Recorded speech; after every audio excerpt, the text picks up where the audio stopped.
episode 3 of Super Smoke Bros. Thank you for the patience with everyone. All right, we're doing a little differently today. We're not together, but we are over this technology of Zoom. We have in the bottom corner, probably uh, doesn't seem like that on your screen, so all you see is my ugly mug. But we have, the man, the myth, the legend, Mr. Colin Sheehan, and with his sidekick, Mr. Andrew Yago, too, as well as the three Smoke Bros. Here we go again. I would say number one, and you guys can chime in too as well. Just think, man, we have over 400, 500 followers now on Instagram. We almost got 100 followers on Spotify, and we're not even a month into this, and we're just three teachers that, we love our job of teaching, but we love amateur smoking meat too, and it's amazing. It's kind of taken off a little faster or more than I anticipated. So just thanks to everyone that's doing that. So guys, do you have any comments on that? Oh yeah, absolutely. Thank you. We're all like really excited. We love sharing what we know and just getting it out there and just trying to bring some positive to some people here. Sure, sure, for sure. So, Mr. Yeah, I was just gonna say it's making me start planning every week what I'm putting on the smoker. It's motivating me Yeah. to experiment, get better, and try new things. So I'm fired up.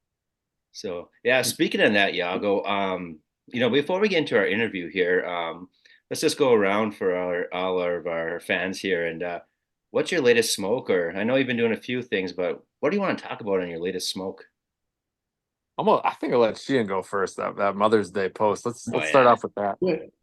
All right. Well, yeah, like Yago said, we're filming this on Mother's Day, so shout out to all the moms out there. Like you can see from our posts, our we all have amazing wives that deal with three yahoos that want to do stuff like this um and support it. But yeah, today we had a Mother's Day brunch. We had my parents over and my sisters and their spouses over as well. I smoked some barbecue pig shots. If you want to see a picture of it, look at our Instagram post. But it was smoked sausage. I cut up into 1 inch cubes, wrapped a extra thick cut bacon around it to make kind of a mini bacon and sausage shot glass, and then poured some scrambled eggs and cheese into it, and smoked it over hickory wood for about an hour. Turned out great. A little hot sauce on it at the end too. So I'm Oh, like, wow. yeah, like my wife Jessica Yeah. showed me and shit like, and I'm like, oh, that's an awesome post. And I'm like, uh-oh, you know what I'm doing next weekend, right? Oh yeah, they were good. Yago, you had some That's awesome. interesting smoke here, man. I'm a little jealous Yeah. too. You No, don't I comment, got I'm jealous of uh I this got a one. lot of venison in the freezer, so I'm trying to make some plans for that. But grab the old back straps out, which is just like a tenderloin. Venison, as you know, is very dry, not a lot of fat in there. So injected with that Wagyu beef tallow, and wow, um, two out of my three kids ate probably at least the one full tenderloin. It was pretty impressive. So Awesome. really good, really moist. Definitely gonna do it again. Yeah, I loved how you check a look at it Instagram and what you posted there and how you had that, you know, you had the moisture underneath and it was coming back up Yes. from that smoke Mhm. in there. That's excellent. That's a great user tip that you showed for anybody that's just amateur guys like we are, or young Mhm. ladies, and it's just an easy way to keep that moisture in and to get that flavor going back into that meat like that. Yeah, and before I seared it after I took it off, I let it just sit in that pan for like 10 minutes before I put that sear on. Man, Yeah. it was good. Yeah.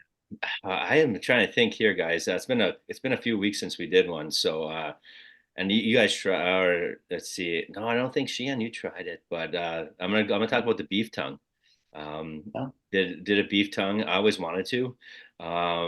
Did a lot of research. I found it's kind of like a brisket. You gotta treat a brisket. It has a really fatty end and a real like flat end. Not a lot of fat in it except for the tip or the fatty end. The biggest thing was you're holding this giant tongue in your hand and you're like trimming it. You got to get over that. That's the toughest part. And it was a struggle for a bit, but I injected it. I did everything I would as a brisket. And then but a little bit differently, I put what you want to do with beef tongue, because it has that film over it, is that you want to throw it like in a bath of beef tallow and clarified butter with garlic and onions for like 3.5, 4 hours, and took it out. It had an internal temp about 170s, 180s, and that's peeled it off and then trimmed it up, reseasoned it, seared it on open flame, like on the pellet smoker. I moved my vent aside, and it comes the flame comes up, and I seared it for about it was about 20 minutes on each side, and it was like a medium, and it was actually, you guys tried it, or I want, and it actually tasted really good. My daughters actually thought it was brisket, and I told them it was tongue. They had no idea. So that was a relative. It's tough, and a lot of people won't try it because it's beef tongue. It's pretty gross, I guess, when you think about it, but the flavor and the texture of brisket, and it was like stringy and pulled apart, and it was actually, if you didn't know it was tongue, it was actually, it was a pleasant surprise. Let's say to say it at least for that. So, Z, how much does a beef tongue cost? well, so I get a quarter cow or half a cow from my buddy up in Denmark, Wisconsin, and so it just comes with it. So I have no idea.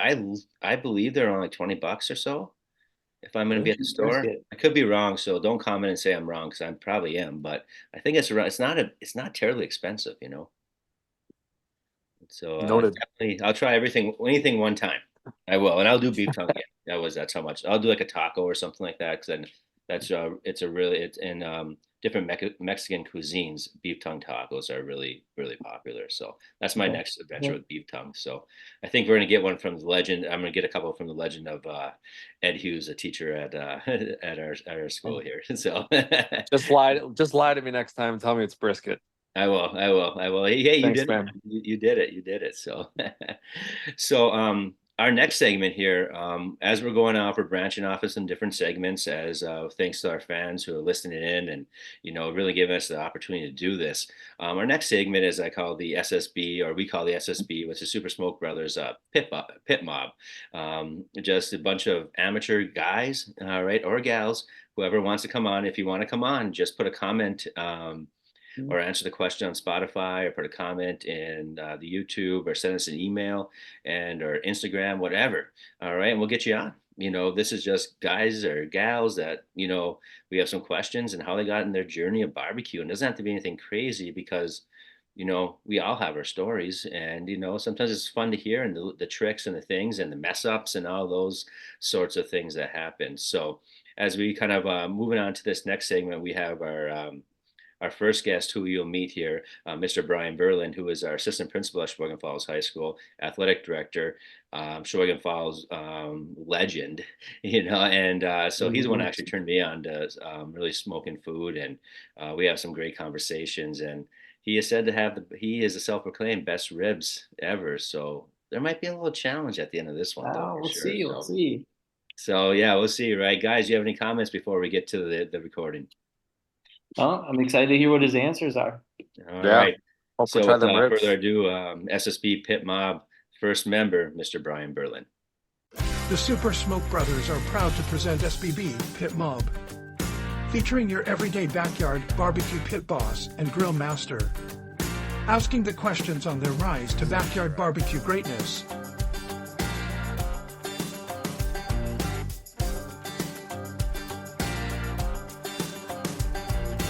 I just fell in love with barbecue. So we welcome Mr. Brian Berlin here to share his story on his backyard barbecue perfection. Appreciate it. Honor. Did you say first? Yeah, you're the first Pit First? Mob member. First Wow. one. Yep, that's how much you mean to us, man. Wow. It's awesome. Wow. So we have a series of questions here, and hopefully this helps these everyday dads like us, and just continue what we love to do, and that's the barbecue.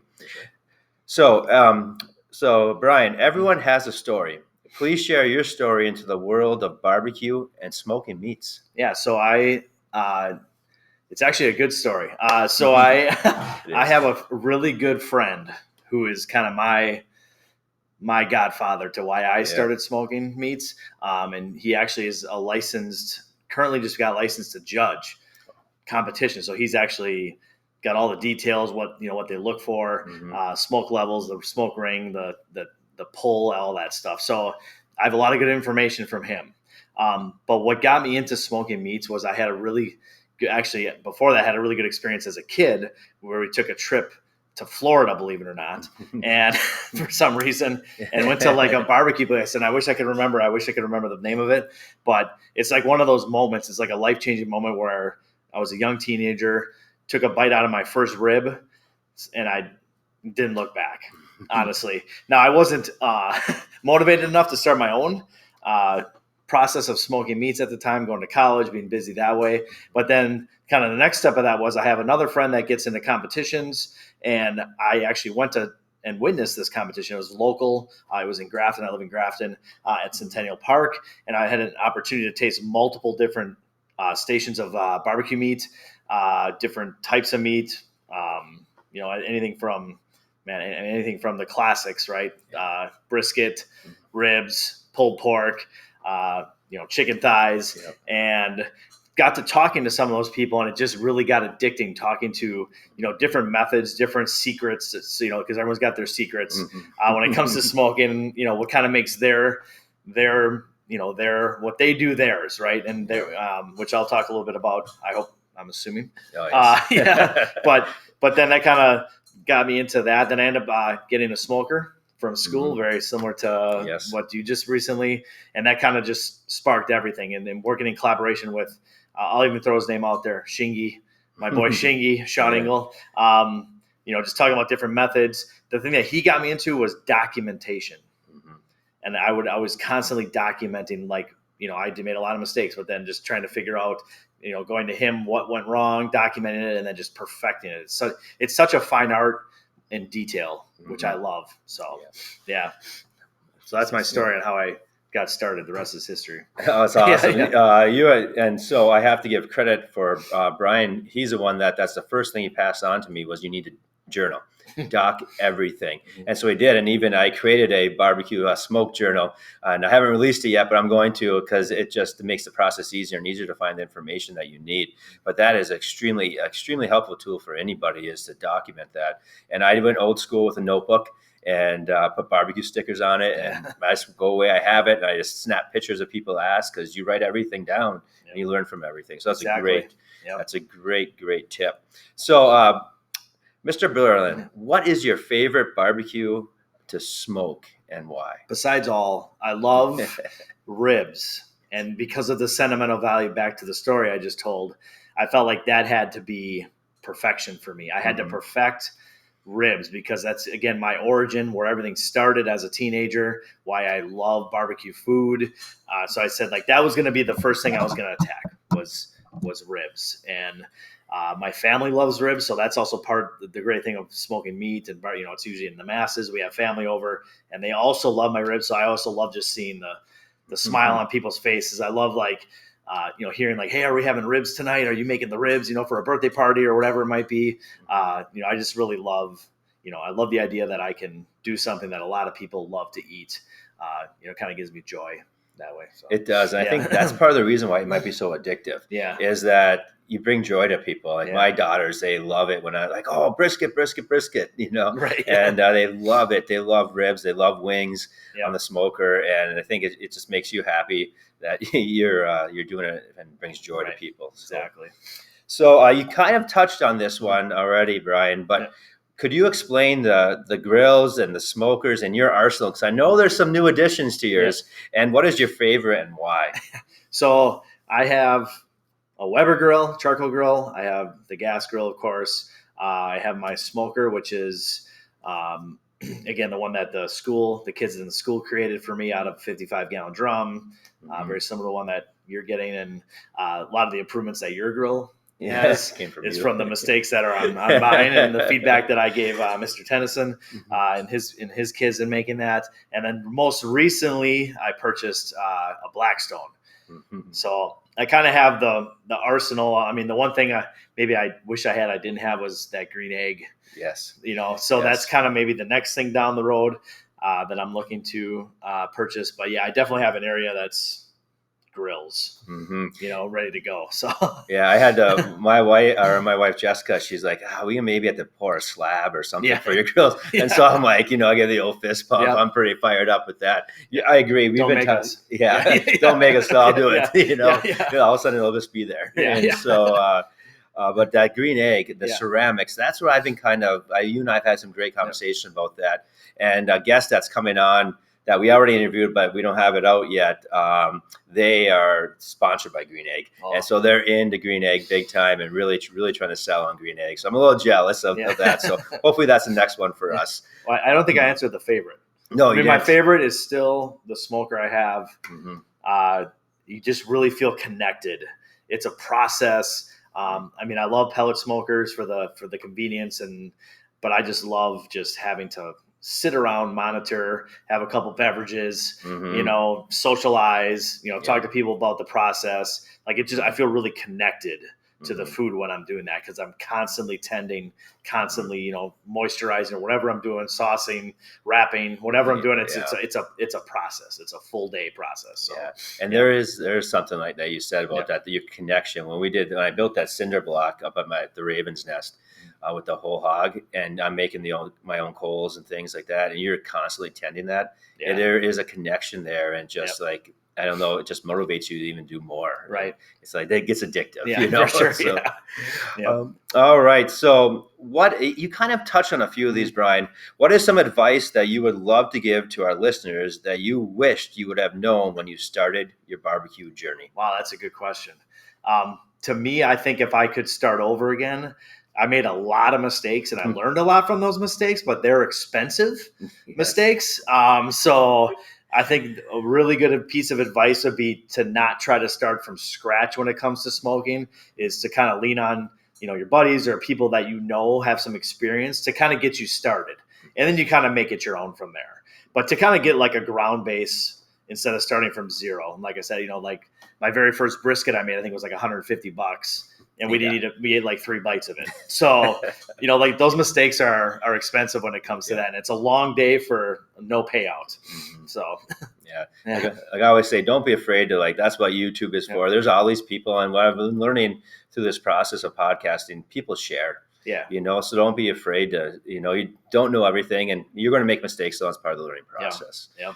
Great answer. So, Brian, moving on, is there a favorite tool or item that you recommend to our listeners that will make their backyard barbecue easier? Yeah. I mean, there's lots of them. Mm-hmm. 2 of them come to mind.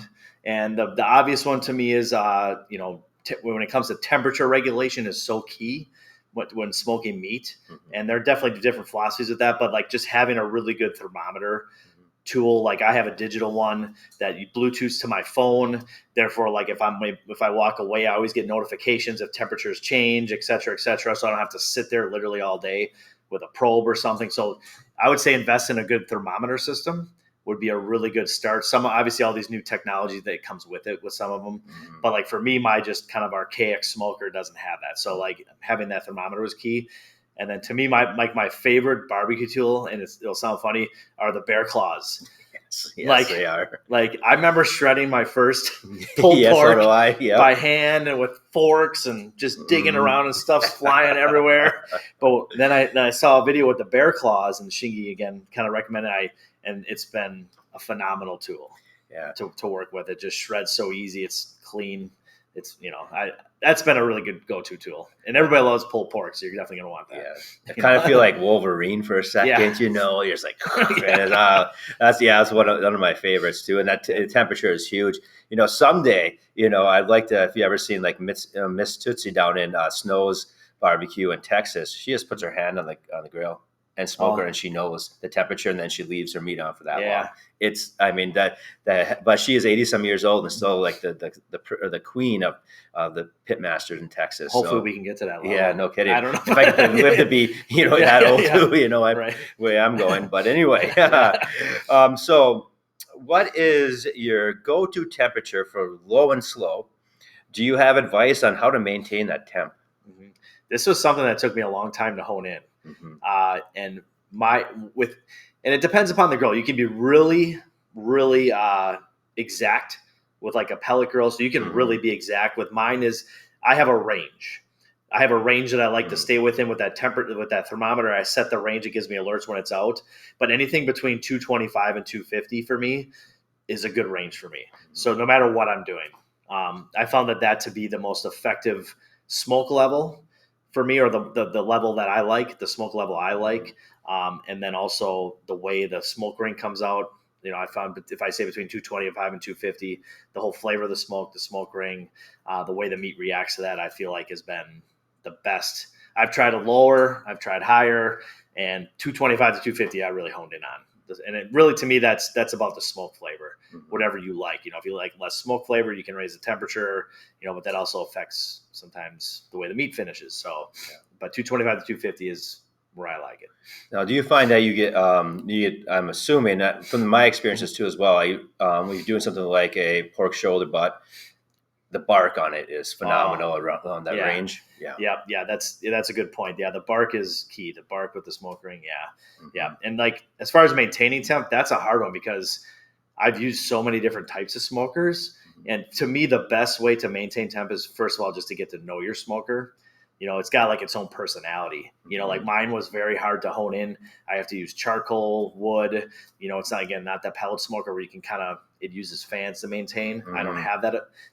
So getting used to your ventilation is key. How much ventilation you want or how much airflow you need was a key thing for me, and figuring out how I wanted to adjust that, how many vents open, how much charcoal to use or wood or, in certain spots. Like once I figured that out though, the amount of fuel and the airflow and getting to know your smoker, everything was smooth. So that takes time. So our time is winding down here. Sorry. So no, that's okay. This is great. But we're going to move to our sizzle round where I'm going to give you a question and just give your first response, and then we'll end things here. All right. Yeah. So going to the sizzle round, your favorite cut of meat to smoke? You think it'd be ribs? Brisket, yes. Your go-to rub for barbecue? Ooh. Oh, man. Oh, gosh. This is lightning round? Yeah. Oh, this is hard. I can't think of the name of it. I get it off of the barbecue store online. Oh, man. I can't think of it. So I'm just going to give it anything with a sweet and a heat is where I love it. So I can't think of the name of it, but sweet heat is where I go. Awesome. Yep. The best side that you prepare on or off the smoker? The best side that I prepare on or off the smoker. My best side on the smoker, shotgun shells. Your favorite barbecue sauce? God, I was not ready for this. I'm a bad name person, but it's all right. Judgment Day. Yeah, that's solid. Yep, You turned me on that one. That's solid. Yeah. That's solid. Yep. Your preferred wood to smoke with? Apple and cherry. And your go-to music when you're firing up the smoker? Go-to music. I'm a country guy through and through. Country, 80s rock. It doesn't matter. It all sounds the same to me anyway. So, if there was like a mix, that would be a great station. There we go. Yep. So. Cut off jean shorts, cowboy hat. I'm in heaven. So. So, Brian, we appreciate you being on and coming in and just sharing your experiences. I know that our listeners will get some good tips, and this is what this segment is going to be all about. The pit mob, just having guys like us just talking smoke, tips and smoking food and things like that. There's one thing you don't know yet, and so I'm going to ask you this right here. There's listeners, and there's one in this building that I have mentioned to you on our first podcast, how that you do have phenomenal ribs. They want to challenge you because they're believing their ribs are better than yours. Would you be down for that if the Super Smoke Bros can get that set up? Throw down. Let's Throw do down. It. Yep. All right. Yep. So be ready because our next member of the pit mob will be that person that is challenging Mr. Berlin. So stay tuned. Win or lose, we both win. Because we're eating ribs. I win. So, Yes. So thank you very much, Mr. Berlin, for being our first official member of the SSB Pit Mob. It was an honor. Mr. Brian Berlin, our first honorary member of SSB Pit Mob. And so we thank Brian for coming on, but there's a challenge. We have another challenger for his ribs, another colleague actually at Sheboygan Falls High School, which we're not going to give the name of quite yet because we're going to have them on as our next Pit Mob member, and then we'll get this throwdown. I think of no better judges than the three of us for this one for sure. It's going to be a good one. We'll give the honest our honest opinion here and honest judgment. So to wrap things up, because the interview was about 20 some minutes. So to wrap things up here, it's always fun to do. And please comment in yours, in the Spotify, or actually the poll on Spotify, or in the YouTube, or wherever, Instagram, favorite barbecue sauces. And what we like to use, our go-to barbecue sauce when, I'm trying to be a purist and not have barbecue sauce, but sometimes you just like a good sauce on your meat that you smoke or grill. So, who'd like to start us off with your favorite sauce? Go ahead, Yago. All right, I'm gonna go first here. I'm gonna flip my screen so y'all can see it here. Ooh, Nice. I know it's nothing small town. It's pretty mainstream, but the Carolina vinegar style sweet and tangy by Heinz. It's my daily driver. I put that on pretty much everything, breakfast, lunch, or dinner. So it's good. Now what I don't do is I don't put it on any meat. So it's just kind of like already cooked. It's not something I'm gonna put on before I put it on the smoker, but it's a dipper. nice. Different. Nice. I never tried that one. I'll have to give it a shot. It's good. All right, I have mine. This is the Jimmy G's Razorback rib sauce. I use this on like towards the end of my ribs, the last half hour, 45 minutes or so on the smoker. Put it on there, let it caramelize. Also really good with like pulled pork. Put it on the sandwich, or kind of dip the meat into it if you don't want to make a sandwich. But yeah, got the hot. I like a little kick in it, but they have like mild and medium and extra hot and all that stuff. But at Miesfeld's, love it. Super good. Yeah, that's my see, Friday I came home, and Jess surprised me from a bunch of the pork tenderettes from Meesfields. And case for our listeners, you don't know Meesfields. And Meesfields is a local Sheboygan meat store, butcher, and it's phenomenal. It's huge. It's you walk in there, it's like a little. You hear the angels singing when you walk in that place, Yeah, and like a candy store. yeah. And so she surprised me with some stuff. But I haven't checked. I have to check that one out. I guess my go-to, um, you know, Brian Berlin said it on his favorite sauce is Judgment Day by 3 Nines, and get the barbecue superstore. I love that one. That is my favorite. I'm currently out of it. I have another. It's coming on its way. But that's my go-to for dipping or finding anything, or just want a little kick. It's kind of that sweet heat, but just has that just a deep barbecue flavor in it too as well. My family's one is good old faithful Sweet Baby Ray's. That's what I'm like. When I make ribs, I make one with no sauce, which is for me, and the rest are mopped in Sweet Baby Ray's. They love Sweet Baby Ray's. You can't go wrong, and Can't go wrong. Safe. no, it's like your old faith, what you go to, and that's our family, because I got to try to sometimes trick them into eating when I throw in that smoker for dinner. So that's how I do it. A little barbecue sauce and a little Sweet Baby Braised. Nothing can go wrong. So all right, and that wraps up episode number 3. Gentlemen, do you have anything to say? Any words to our listeners, our viewers, before we head out? Close this episode down. I would just say, throw something out there. Tell us something we need to do. Give us something to talk about, challenge. Give us some input. Yeah. What do you want to see us? What do you want to see us barbecue? What do you want to see us try? New things we should try that we haven't talked about. Otherwise, smoke on. For sure. One of the things we did have a comment from episode number 1 is a favorite beverage, alcoholic, whatever, that you may want to pair with certain things. So that is coming up. That may be a great lead into our next episode. But a couple of things we do have coming up too. We have a interview that is done, and we're waiting with a barbecue pitmaster. Have you seen this individual on a couple different barbecue shows, from Netflix's Barbecue Showdown to the barbecue Bobby Flay's Barbecue Brawl, and other ones too as well? You will know this. Well, if you watch any of those, you will know this interview. Salt of the earth. I can't wait. I was so excited. We all were we're so giddy after that interview.